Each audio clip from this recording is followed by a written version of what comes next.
Hello, I'm Dr. Russell Barkley, and I'm a clinical professor of psychiatry at the Virginia Commonwealth University Medical Center in Richmond, Virginia, in the United States, of course.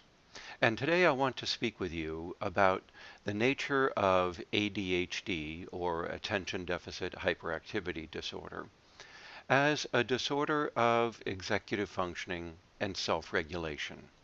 I'm going to explain what this means for not only a deeper understanding of ADHD, but also for its implications for the management of the disorder, of which, as you will see, there are numerous such implications. Now, to begin with, it helps to understand ADHD from the perspective of a clinical scientist like myself. We do have the diagnostic manual for mental disorders version of ADHD that sets out all of the 18 symptoms and the other criteria that a clinician would use to make the diagnosis. That's fine. That's a description of symptoms. It describes someone's behavior and how we might recognize the disorder in that person from their behavior. But it's not really an explanation of the disorder itself. It certainly isn't a conceptualization of ADHD, nor does it provide us a theory of ADHD. What is going wrong in normal development that would lead someone, excuse me, to show these behaviors that are listed in our diagnostic manual? And that's the point of today's lecture. That is to show you how ADHD can be best viewed as a disorder of self-regulation. And because self-regulation depends on the brain's executive functions, we of course have to go into the nature of executive functioning as well. But let me show you how a clinical researcher looks at ADHD rather than the way a clinician might look for it using the diagnostic symptoms. We currently think of ADHD as involving a developmental delay in two different dimensions or traits of human psychological development. Neuropsychological development specifically, because these traits have a lot to do with how the brain is developing and functioning. Now, the first of these two traits or sets of behaviors that are not developing properly is that, excuse me, known as the hyperactive impulsive dimension of ADHD, or executive inhibition.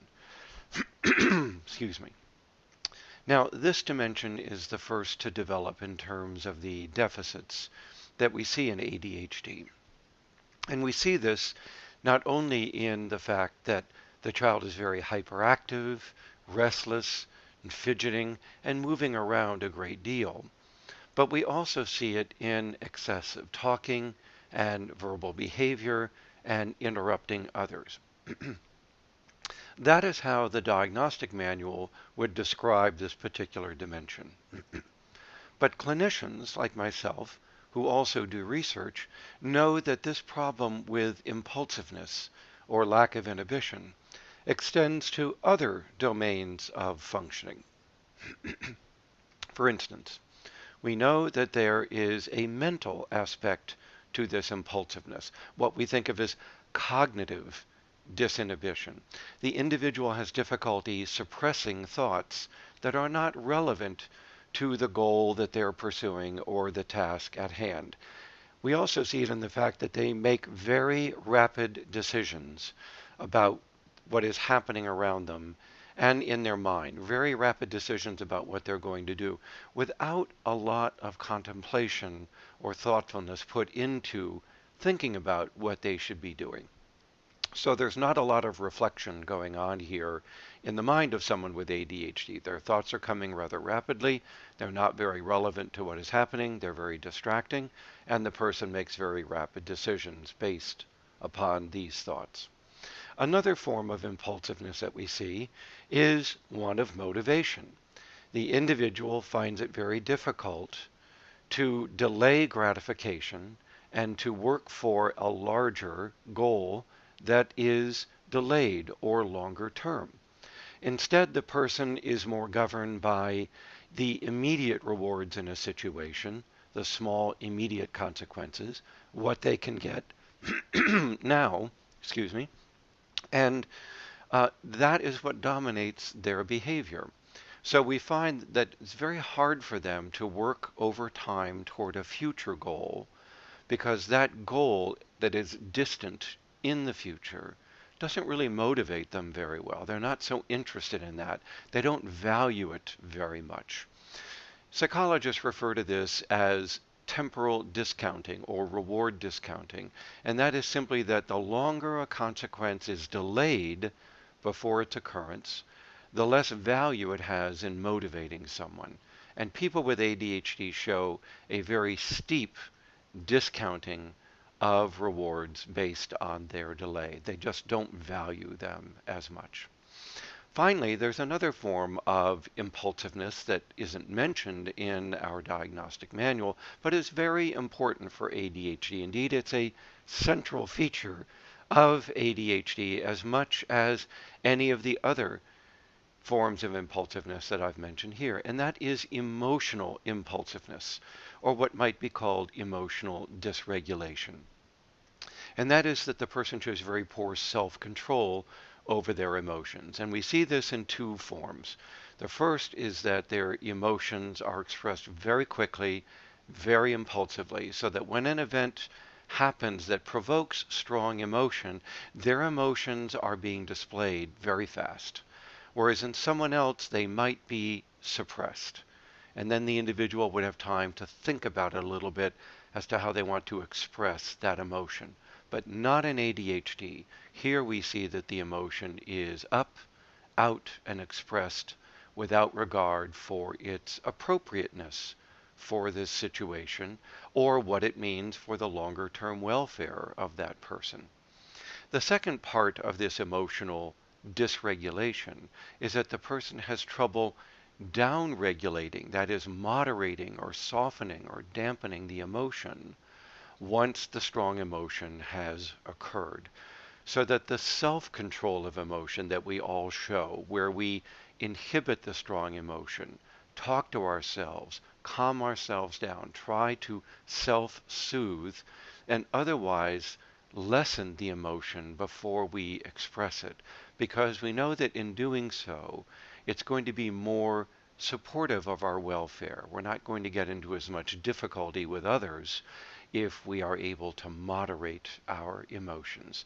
People think of this as emotional maturity or emotional intelligence. But people with ADHD had trouble with both of these. They show their emotions very quickly, and once they show them, they have trouble getting control over them now and moderating them so that they're supportive of their welfare. Now, as I said, this is the trait that explains the hyperactivity that we see in many young children with ADHD. But that restlessness and hyperactivity declines very steeply over development, so that by adolescence it isn't as prominent, and by adulthood it's no longer of much value in diagnosing someone with ADHD. It's not to say that they're not restless, but they're certainly not very hyperactive or climbing on things or showing their gross motor activity level to the extent that they did as young children. They may describe it as more of a subjective restlessness or an inner feeling of needing to be busy and doing many things, but they're certainly not climbing on furniture or sliding down the railings or banisters of stairways and things like that. So that kind of gross motor hyperactivity is declining very steeply with age. But the problems with inhibition and that they create across all of these domains of behavior persist into adulthood to a large extent. Now, when we look at the second dimension of ADHD that is not developing well. It is the dimension of attention, of course. But we in research think of it as executive attention or executive functioning because it's a very special kind of attention. Let me explain. The problem specifically here with ADHD is in the ability to persist over time toward a goal.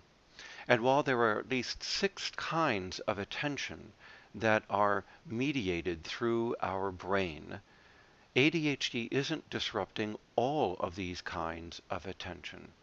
It's disrupting specifically persistence toward goals, the ability to stay on task, complete the work, and accomplish the goal. So we can think of this as attention to the future. So it's not attention to the now and what's going on around you.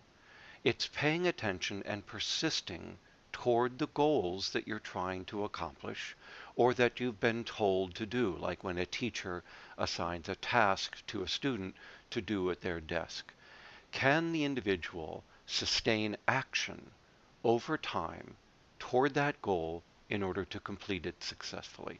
And that's what people with ADHD struggle to do, is to pay attention toward the future and persist in their actions toward that future goal. Now, the ability to persist over time toward a goal requires that we be able to suppress distractions that are not relevant to the goal, so that when distracting events occur around us, we don't respond to them. We're busy pursuing the goal at hand. People with ADHD can't suppress responding to those distracting events, so that when they occur, they attend to them. And when they attend to them, they're now off task. They're not working on the goal anymore. And they're now pursuing something else. And so they skip from one thing to another as distractions come and go in their life. The distractions are very compelling to them, and the distractions capture their behavior and pull them off task. So ADHD individuals have 2 problems here. They can't sustain action and persist toward a goal, and they can't resist responding to irrelevant events that have nothing to do with that goal, what we call distractors. Now there's a 3rd problem here. All of us will get distracted from time to time, especially when something important happens that we didn't expect, but we have to stop what we're doing and deal with that distracting event. And then we re-engage our goal. We go back to the task that we haven't finished, and we persist at the task until we complete it. So we have this ability, once distracted, to re-engage the incompleted goal. And people with ADHD can't do that very well. Now, the ability to re-engage goals that we haven't finished once we've been distracted from them is a function of something called working memory. Working memory is a very important mental faculty. It is housed in the front part of the brain. It is where we are holding in mind what we're doing, what the goal is, what the steps are that we hope to use to get to that goal. Where are we in completing that goal, and how much is left to do? All of this is being held online, in mind, in this very special form of memory. It's called working memory because it's memory being put to work. More specifically, it's remembering what we're doing. It's what people lose when they age, especially when they get past age 55 or 60, such as myself. We're not losing our long-term memory. We're losing the ability to hold in mind what we wanted to do and to hold it there long enough to get it done. So we become forgetful. We go into a room and we can't remember why we were going there. We go outside to get our mail at our mailbox, but we wind up doing other things and we don't get the mail. That's working memory that we're losing there. And that's what people with ADHD have difficulty with. Once they're distracted, their working memory is largely erased, and they don't remember what they were doing, and therefore they don't get back to what they were doing. And so they skip from one thing to another, never finishing the things that they start, because they can't hold it in mind very well. Finally, this special kind of attention that I'm talking about here, called executive attention, includes another mental ability, and that is self-awareness or self-monitoring. It's hard to know whether or not you're off task if you're not monitoring what you're doing during the task. And it's hard to know where you are in pursuing a goal and completing your work if you're not monitoring yourself and where you are in your progress toward that goal. So self-awareness, being aware of myself and what I'm doing all the time, is very important to completing our goals, to persisting toward the future. So you can see then that ADHD involves a lot of very important things under this term called executive attention. It includes persistence toward goals, toward the future, and resistance to distractions and irrelevant events along the way. And if we should get distracted off task, it involves continuing to hold in mind what we were doing and re-engaging that task because of our working memory, our remembering what we're doing. And it also involves being aware of ourselves and pursuing our goal and where we are in progress toward the goal, self-monitoring. These are all very important mental abilities. Now, you wouldn't know it, but I have just described 6 of the 7 major executive functions in the brain. These very important mental functions that we need for self-regulation. I've described inhibition, very important, and emotion regulation, also important, and motivation, self-motivation, the third executive function.